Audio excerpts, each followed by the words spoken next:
ঠিক আছে উৎসের কম্পাঙ্ক না উৎসের কম্পাঙ্কটা দরকার নাই ফিজিক্সে শিখবা ঠিক আছে শিখে দে হ্যাঁ শিখে দাও শিখলে হবে মানে v কি করছো f ল্যামডা পড়নি হ্যাঁ f ল্যামডা এখন কথা হচ্ছে বেগ বেশি হলে কি বেশি হচ্ছে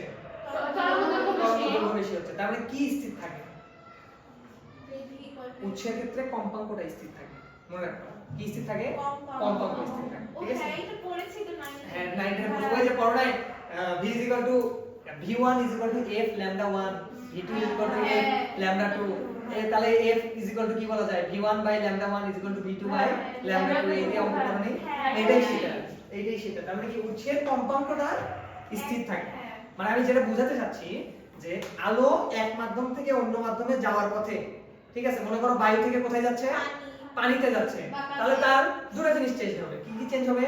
বেগ চেঞ্জ হবে তাহলে বেগ চেঞ্জ হলে তার সাথে সম্পর্ক কার তরঙ্গ দৈর্ঘ্যের তাহলে তরঙ্গ দৈর্ঘ্য চেঞ্জ হবে বাট উৎসের যে কম্পাঙ্ক বায়ুতেও যেটা থাকবে পানিতেও সেটাই থাকবে উৎসের কম্পাঙ্ক সব সময় ফিক্স থাকে ঠিক আছে আচ্ছা গুড